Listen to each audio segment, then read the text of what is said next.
Now what I'm asking for is a piece of ice, cold and poorly located, that can play a vital role in world peace and world protection. It's a very small ask compared to what we have given them for many, many decades. Cold and poorly located. President Trump at Davos in Switzerland at the World Economic Forum, where really they're supposed to be talking about the weather, about climate change and how they're going to make the weather better for everybody. Which is another claim of a crazy person living in a bus stop. But the left, they fly private jets to Davos and say the same things that bus stop people say because they're all nuts. Oh, very good and happy Wednesday to you, and welcome back once again. You know what that means, don't you, Wednesday? Oh, we know. It's hump day in the Clinton household. Hillary has to get out of the house as soon as she wakes up and finds herself face down in a pool of her own dried vomit on the linoleum kitchen floor.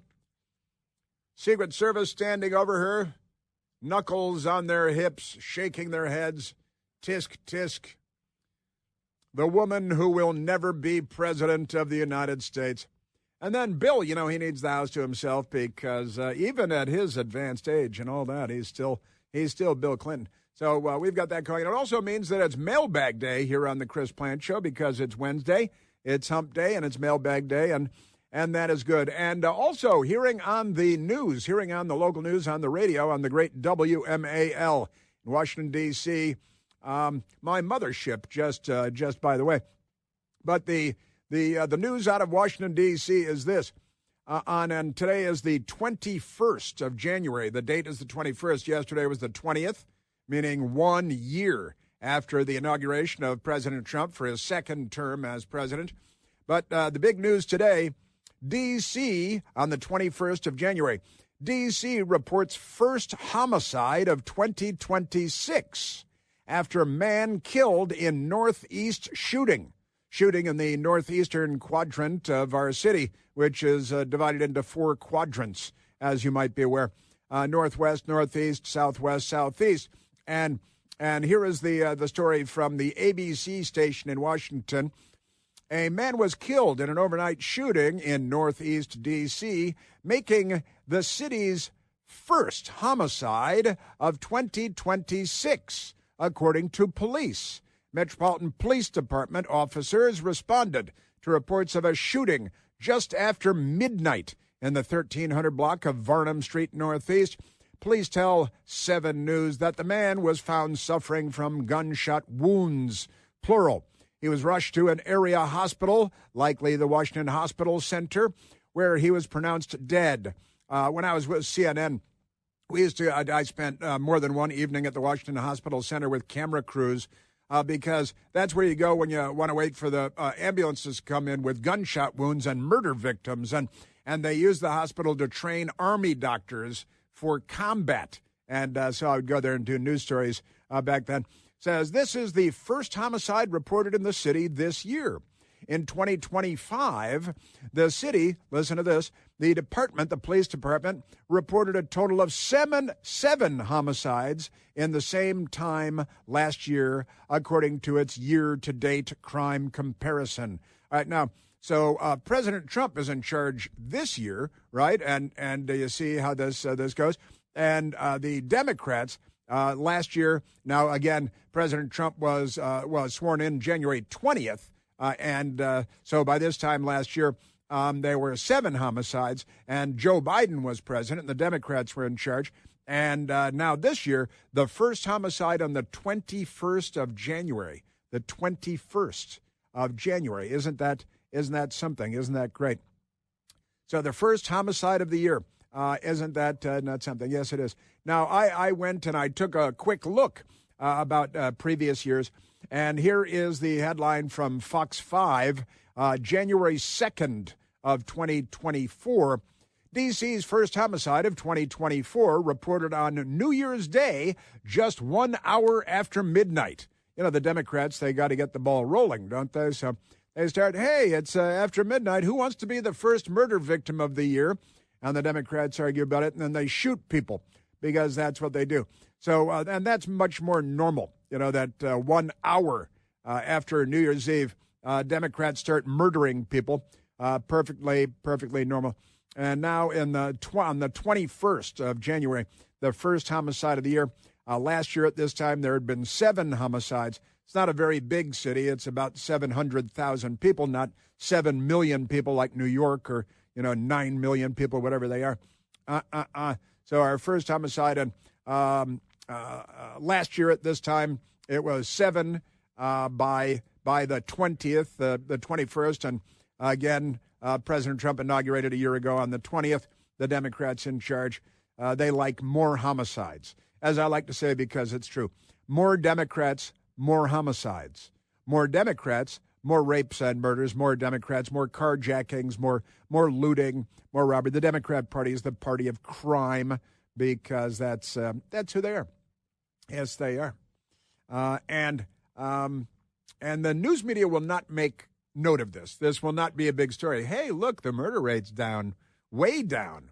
I mean, 7 at this time last year. Now, there was 0 until after midnight last night, and 7 last year at the same time. Now there's 1. The Democrats. And police don't note it here, but they're looking for a Democrat. They're looking for a Democrat in the shooting death and the murder of a man in Northeast Washington, D.C. Why would that be a problem? Well, it wouldn't be, really. Let's be honest.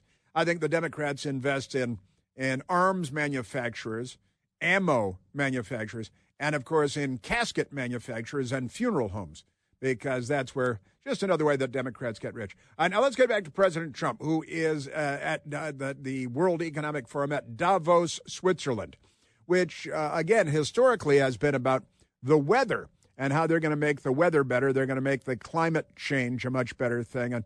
And the Politico, left-wingers at Politico in Washington, D.C. today, their headline is, Davos's climate resignation. Davos's climate resignation is the headline. Once a showcase for climate ambition.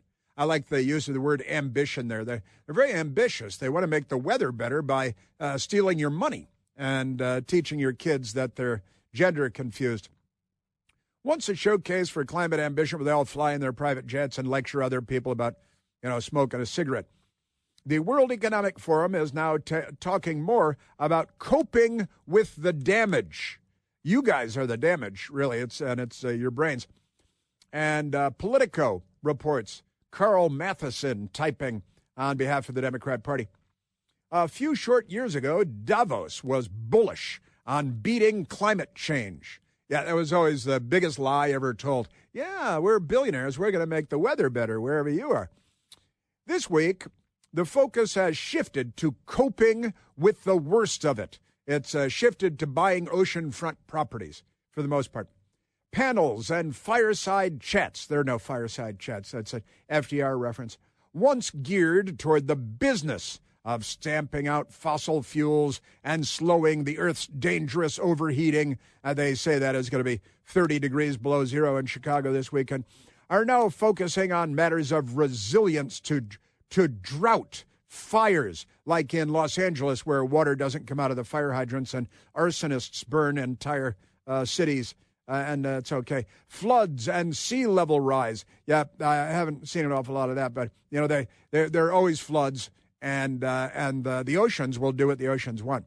But the Democrats can't change that. Across dozens of sessions this week at the World Economic Forum, which they have to abbreviate then in parentheses as the WEF, because, for second reference, climate mitigation will play a far smaller role than in previous years. That's because everybody knows it's a complete joke, except you clowns who continue with this childlike fantasy that you have.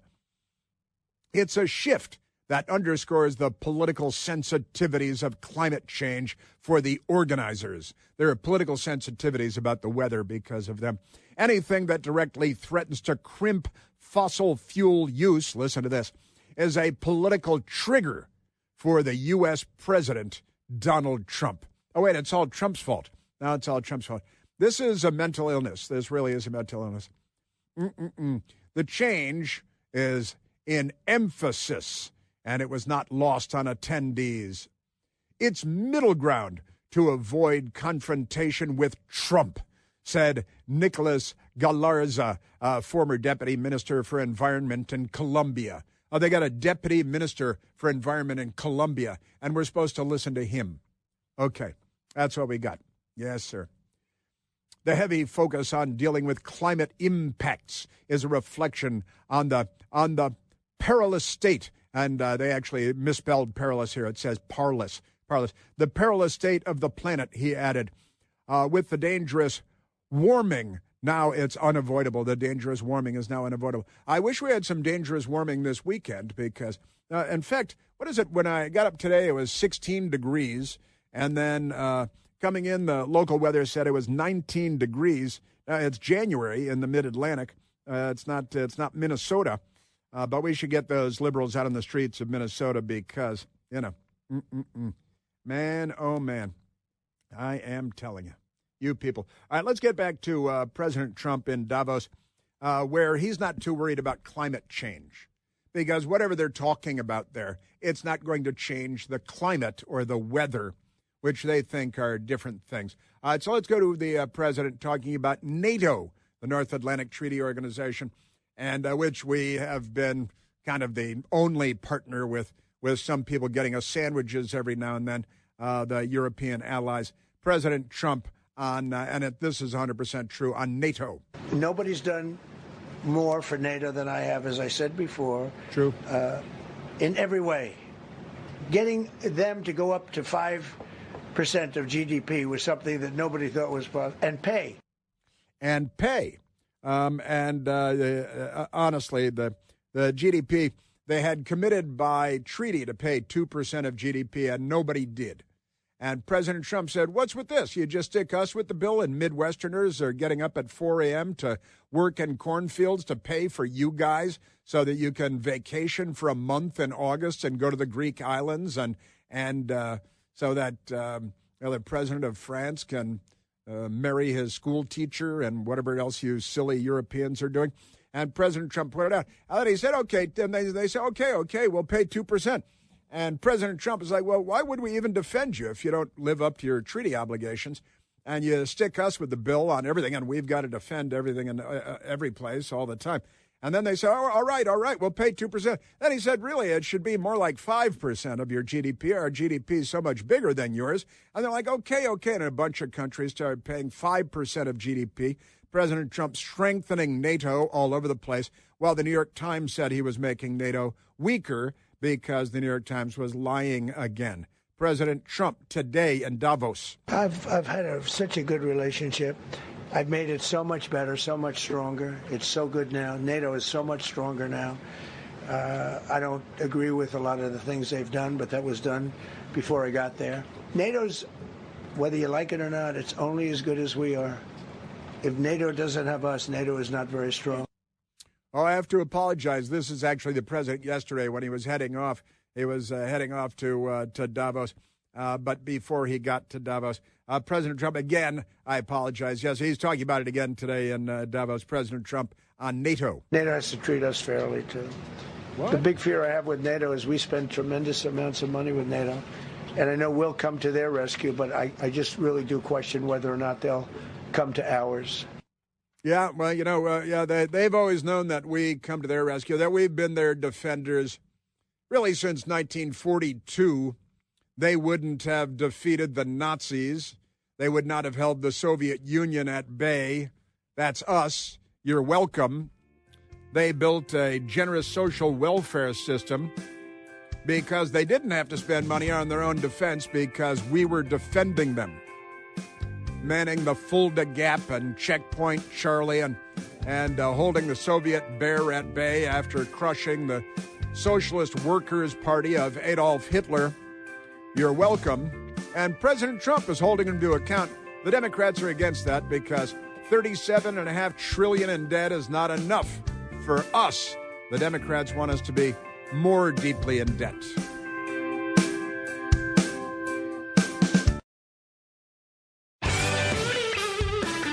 Yes. I have another correction to make. I wasn't aware of this at the time this morning, but my best girl with my Cheerios and blueberries used half and half, not this 2% stuff, half and half.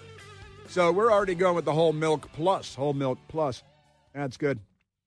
Yeah, and look out for the big storm today. We're Channel 7 in Washington, D.C., the ABC station, says we're looking at 16 to 20 inches of snow on Sunday and Monday in Washington, D.C., 16 to 20 inches. I'm going to have to get my home radio station revved up, and you're going to have to get a hotel room because I might have to do the radio show from home on Monday if this all goes. And then I've got a beautiful perch to watch the snow. It'll be real nice, real good. So we got that going for us. Yes, we do. President Trump in Davos. Oh, we got the Reverend Al Gore is there too. Peace be upon him, and he. Do you have remember when they had their climate summit in Iceland? I think President Trump referred to Greenland as Iceland a couple of times in Switzerland today. Too many Iceland and Greenland and Switzerland. They call everything land. That's how they do that thing. Deutschland, they got Deutschland über alles, which the Democrats sing when they go to bed at night. Isn't that amazing? But the Reverend Al Gore was there. He used to be, remember, the crown prince of global warming. And he's there. He was listening to President Trump at Davos today. Al Gore was. And he's not too bright. Okay, well, hang on a sec, because there are a couple of them, and I want to play Al Gore for you, saying some pretty ridiculous things. He demonstrates once again that he has no idea what he's talking about, what he's saying, what Trump has said. He's saying, oh, yeah, Trump is saying he's going to use military force to take over Greenland, which he's never said. The Democrats keep saying that.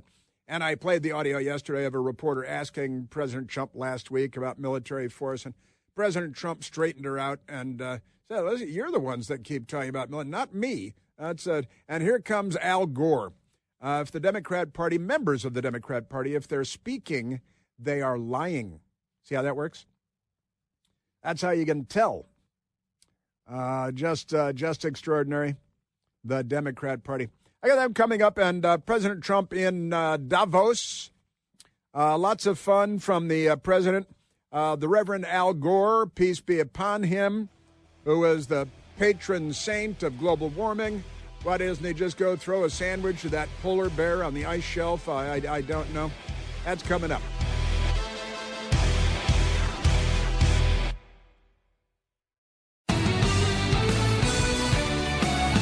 The president in Davos, Switzerland, not talking about the weather so much because you have to be a mental dwarf to fly there in your private jet like Al Gore and talk about how other people pollute too much.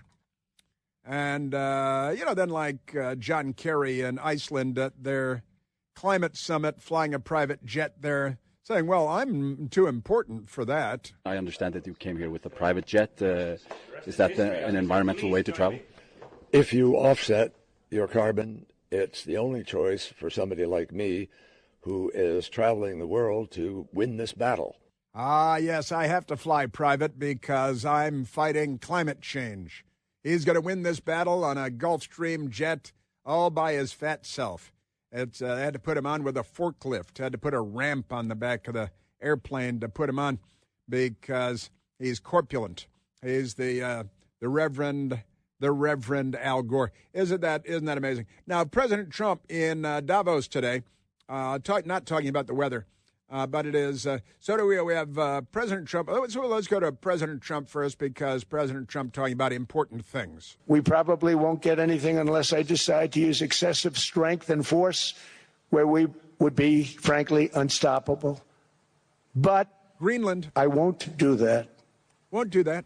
Okay? Now everyone's saying, oh, good.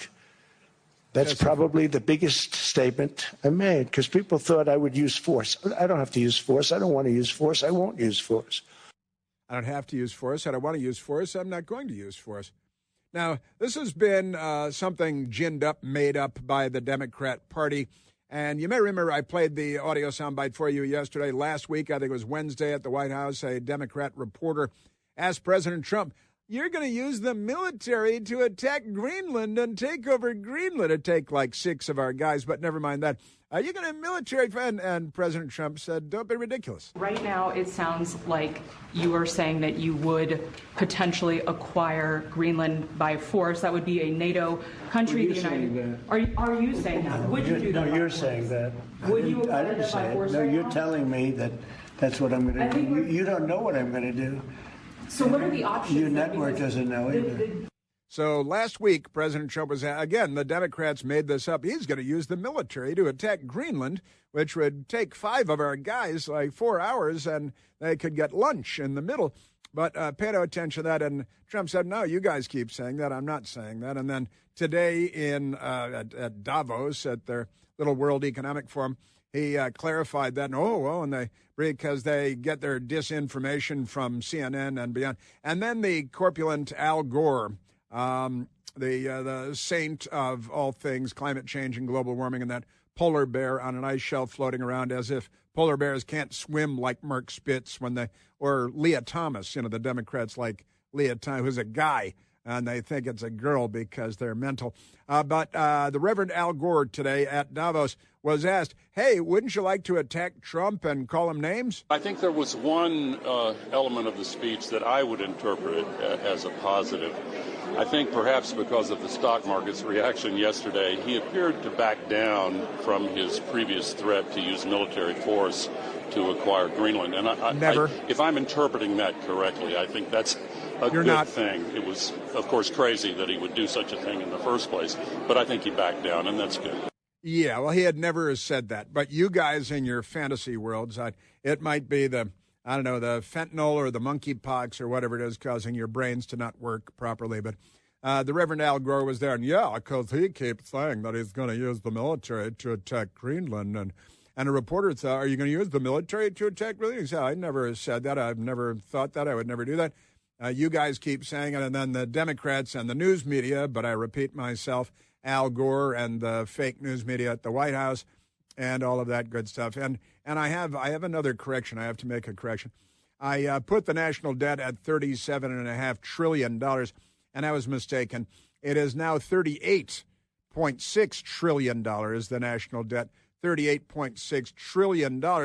And it's all part of bankrupting the United States and, by extension, bankrupting capitalism itself worldwide. So I just wanted to correct that. It's not $37.5 trillion. It's $38.5 or $38.6 trillion.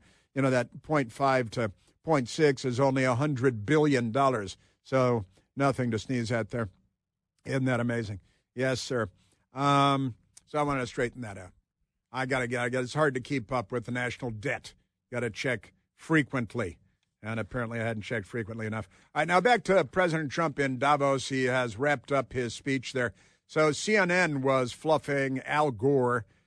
And, so was he really backed off what he said so many times that he was going to attack Greenland with the U.S. military. And he had never said that. The news media, they lie a lot. You know why? Democrats, that's why. Let's go back to President Trump and talking about the value of Greenland.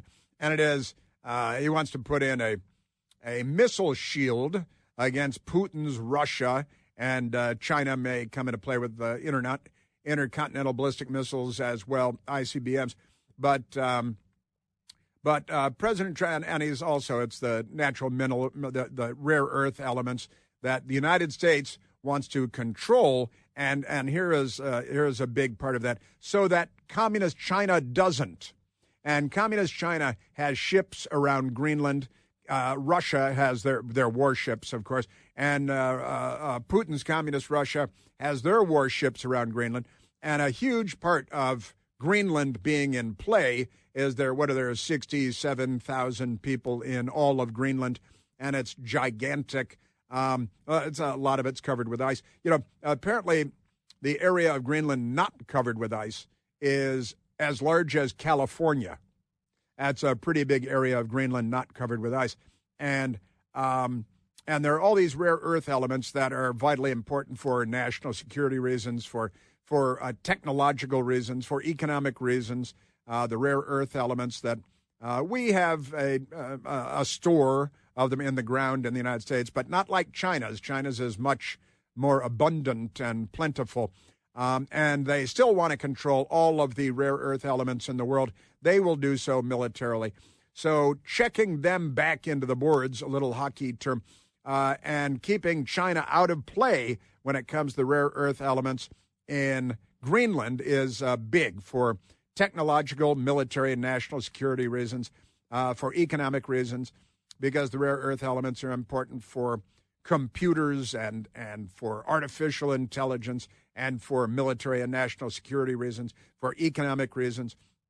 And that's why Greenland, gigantic landmass up there to the north and east of Canada, out in the Atlantic Ocean between Canada and then the Arctic Circle, China and Russia are looking to control the Arctic, the north, and the ice is melting. Well, that's actually going to be good because, the ocean is rising. Well, my beach house is not in danger, and I don't have a beach house. That's why it's not in danger.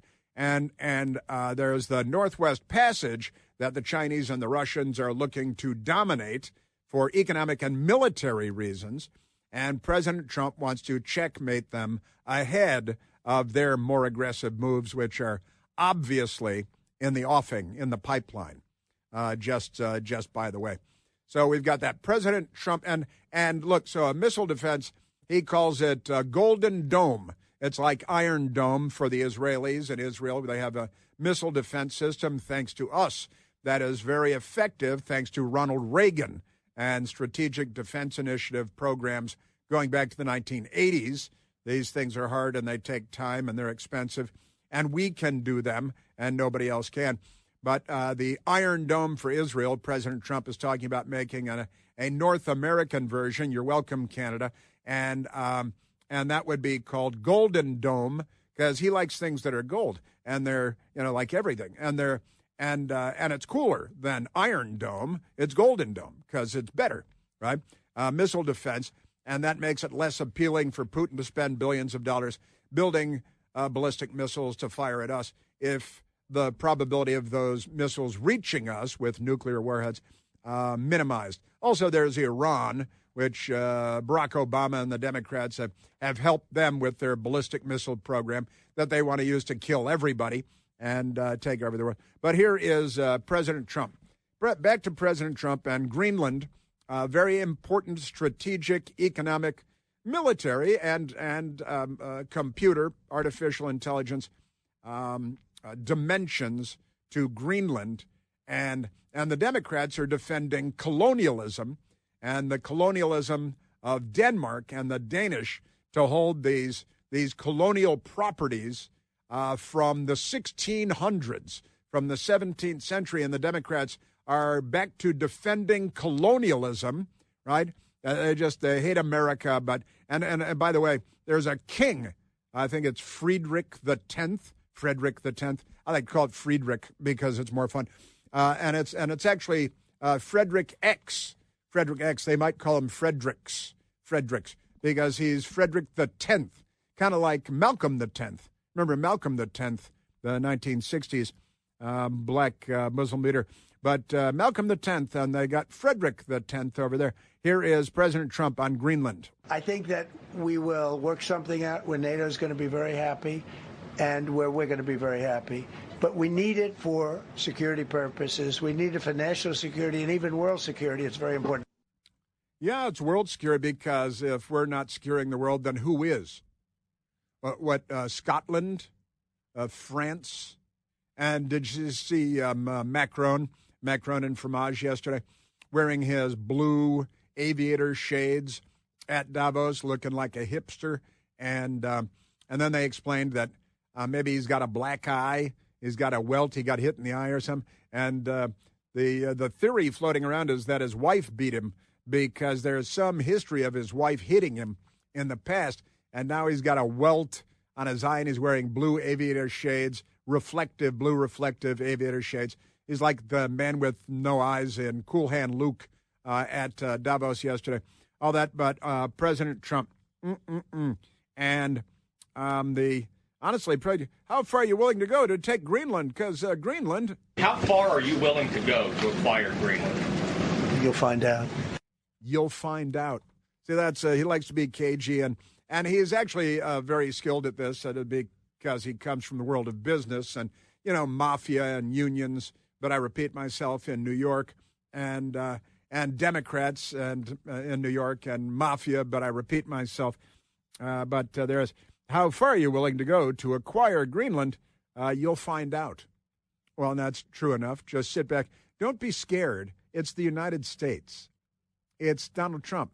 He's a mergers and acquisitions guy, and he's a deal maker, and it's the art of the deal, and everything he does is rooted in the art of the deal. President Trump, last Friday, this was kind of fun because they keep asking him about it, and he keeps talking about it. We need Greenland for national security very badly. If we don't have it, we have a big hole in national security. That's Friday. We need it very badly for national. And our national security is global security. Nobody else holds the Russian bear at bay. Nobody else holds the Chinese communists at bay. Only the United States of America. And the Europeans whine while they throw bonbons down each other's throats and do whatever else they do in Europe, spreading monkeypox and everything. But I know, I love monkeypox. President Trump, so that was President Trump on Friday. Now here's President Trump, same subject on Monday. I don't think they're going to push back too much. Look, we have to have it. They have to have this done. They can protect it. They need to have it. They need to get it done. It's pretty amazing stuff, I've got to say. Man, oh man. All right, and then we're going to get to more good stuff. But right now, let's go to the telephones, Michael. Let's go to Chris, calling from Tennessee as well. Chris. Mark called from Tennessee earlier. Hey, Chris, you're on the Chris Plant Show. Good to talk to you, Professor Chris. I have a question. Years ago, I heard a story about, I think it was a very, very heavy sultan, wanted his weight in gold, and somebody figured out if you displace it by water, by putting him in, then you could get the amount. And so I'm wondering, these icebergs and shelves of ice that they say if they fall in, it'll raise the level of the sea feet or inches and flooding and whatnot. It doesn't seem to me, if it's already there, how is it going to raise the water level? Because we have a finite amount of water on planet Earth, and we always have, right? And correct. Sometimes it's frozen, and more frozen than other times. I saw on a National Geographic program on the television that the planet Earth, for more than 90% of our entire natural history, for more than 90% of our history, has been essentially without ice caps. Huh? And wow. Yeah, for more than that's what National Geographic told me. More than 90% of the history, geographic history of the United States, of the planet Earth, that we have had essentially no ice caps. Like there's a skating rink on the North Pole and a skating rink on the South Pole, but not a lot of ice. And sea levels rise and fall. You know, Maine, which is now covered with Somalis, and they're doing ice raids up there now, upsetting the Democrats because they love Somalis or something. But Maine was covered with glaciers. Minnesota, where the idiots are, more Somalis too. That 10,000 lakes came from glaciers. In fact, the Great Lakes, I grew up along Lake Michigan, and Lake Michigan was a glacier that was several miles thick, and then it melted.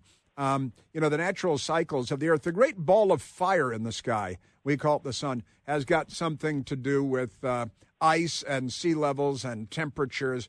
But the Democrat Party, because they're a cult, they don't accept natural science. They don't believe in science. They think there are 120 genders, and they're mental. But I got to tell you, Chris, I'm not really too worried. And it's true, I don't have a beach house, but I'm not too worried about rising sea levels as a result of human activity. I'm just not.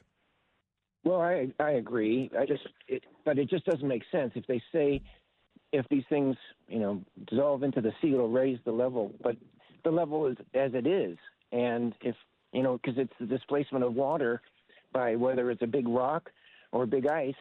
The ice melts. If you made a tray of ice cubes, when they dissolve, it doesn't look as much water as the ice itself. So it just doesn't make sense to me. Right, of course. Yeah, that ice is water in an expanded form, and when ice melts, it actually contracts. Correct, yeah. Yeah. Well, right. you remind me of Monty Python again, I've got to say, Chris, and it's, who are you who is so wise in the ways of science? Because it seems nobody at Harvard can sort through any of this, and nobody at the National Oceanographic and Atmospheric Administration but says, "Oh, well, here's what will happen." But in Europe over the centuries, they really didn't build waterfront, beachfront properties. They built them up on stone cliffs because they were aware that every now and then the oceans became angry. They figured this out 1,000 years ago. The Democrats erased that from the public consciousness because they have a political agenda. Who are you who are so wise in the ways of science?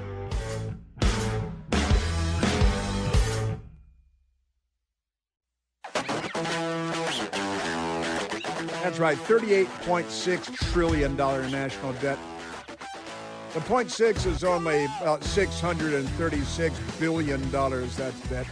Pay no attention. It is Wednesday, and that means it's mailbag day, and I have right in front of me, I have mailbag questions. I have 4 pages of mailbag questions, and one T-shirt. So the Mailbag Wednesday is coming up after the news and the top of the hour.